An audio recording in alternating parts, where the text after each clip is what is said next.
Assalamualaikum warahmatullahi wabarakatuh. Hari ini kita belajar tema 2, selalu berhemat energi, subtema 1, sumber energi, pembelajaran kedua.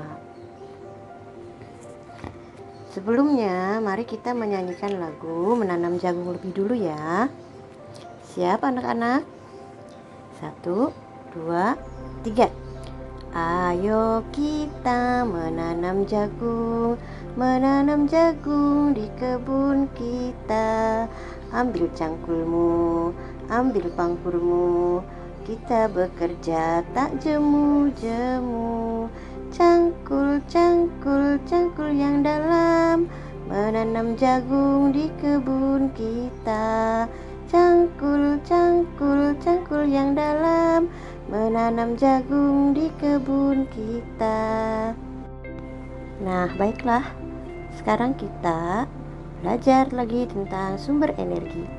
Kalau kemarin kita belajar matahari sebagai sumber energi, maka hari ini kita belajar sumber energi lainnya, yaitu air. Air merupakan salah satu sumber energi. Tubuh kita membutuhkan air untuk beraktivitas. Tidak hanya manusia, tumbuhan dan hewan juga membutuhkan air. Selain diminum, air juga kita gunakan untuk memasak, mencuci, mandi, dan lain-lain. Air juga dapat dimanfaatkan sebagai sumber energi listrik. Salah satunya dengan menggunakan kincir air. Sekarang marilah kita perhatikan gambar berikut ini. Amatilah di sekitarmu. Tulislah sebanyak-banyaknya manfaat air bagi kamu. Air sangat penting bagi kita. Setiap orang berhak mendapatkan air yang bersih. Perhatikan gambar berikut ya.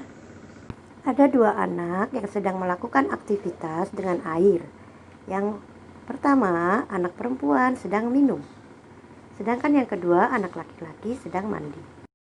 Sekarang ambil buku tulismu ya. Catatlah 8 soal berikut ini dan jawablah di buku tulismu. 1. Mengapa anak tersebut minum?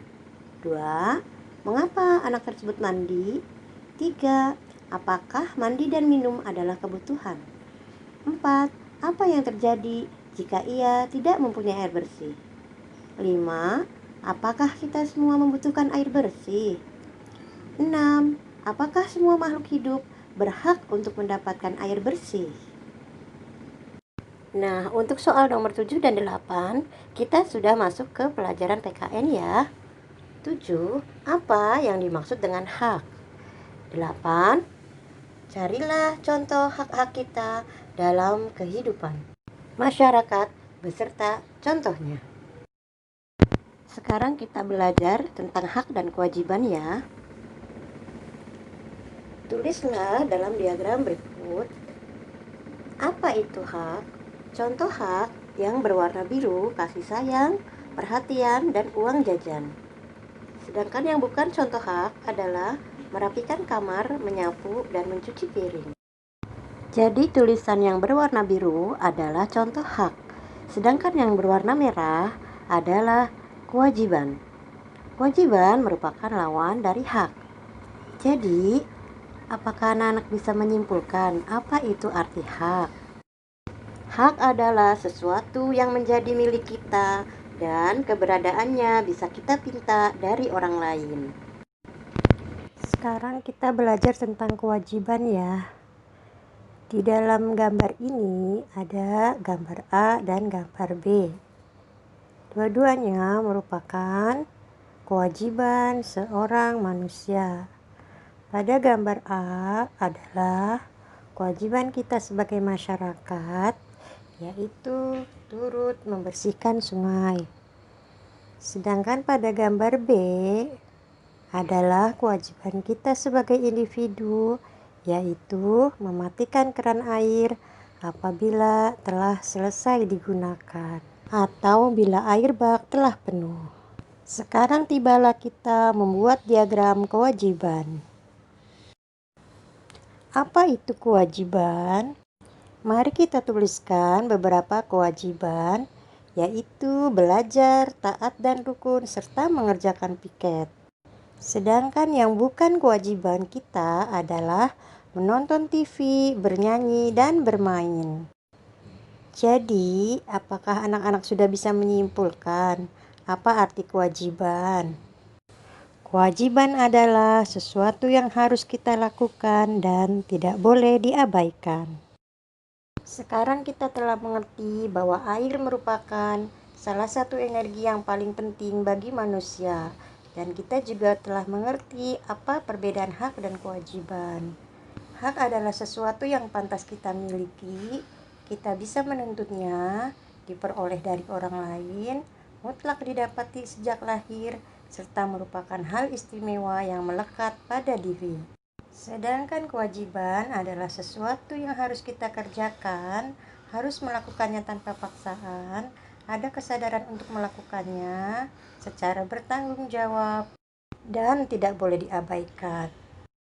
Sekarang marilah kita berlatih. Perhatikan dua gambar berikut. Di gambar pertama ada seseorang sedang menyikat gigi, tetapi air keran dibiarkan menyala sehingga airnya tumpah-tumpah. Sedangkan di gambar kedua ada seseorang yang sedang mencuci piring dengan air yang secukupnya. Apakah dia sudah mendapatkan haknya dengan baik? Ya, sudah. Kedua orang dalam gambar itu sudah mendapatkan haknya dengan baik. Apakah dia sudah melaksanakan kewajibannya? Orang pada gambar pertama belum melaksanakan kewajibannya, sedangkan orang pada gambar kedua sudah melaksanakan kewajibannya. Apa yang sebaiknya dia lakukan? Ya, seharusnya menggunakan air dengan hemat. Sekarang marilah kita belajar tentang pembulatan dan penaksiran. Bilangan 45 bila ditaksirkan ke puluhan, maka cara melakukan penaksirannya ialah dibulatkan ke puluhan terdekat, jadi hasilnya 50. Bilangan 477, penaksiran ke ratusan, cara melakukan penaksirannya ialah dibulatkan ke ratusan terdekat sehingga didapat hasil 500. Bilangan 4567 dibulatkan ke ribuan, cara melakukan penaksirannya ialah dibulatkan ke ribuan terdekat sehingga didapat hasil 5000. Bilangan 23.458 dengan penaksiran puluhan ribu, maka caranya ialah dibulatkan ke puluhan ribu terdekat sehingga didapat hasil 20.000. Bilangan 236.679 dilakukan penaksiran ke ratusan ribu, maka cara melakukan penaksirannya ialah dibulatkan ke ratusan ribu terdekat sehingga didapat hasil 200.000. Dan bilangan 2.345.678 bila dilakukan penaksiran ke jutaan, maka cara melakukan penaksirannya adalah dibulatkan ke jutaan terdekat sehingga didapat hasil 2 juta. Bagaimana anak-anak sudah paham cara melakukan penaksiran? Taksirlah penjumlahan berikut ke puluhan terdekat ya. Bila 123 ditambah 267, maka caranya lakukan pembulatan bilangan dahulu. 123 mendekati 120.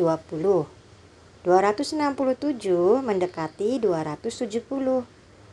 Hasilnya menjadi 120 ditambah 270 sama dengan 390.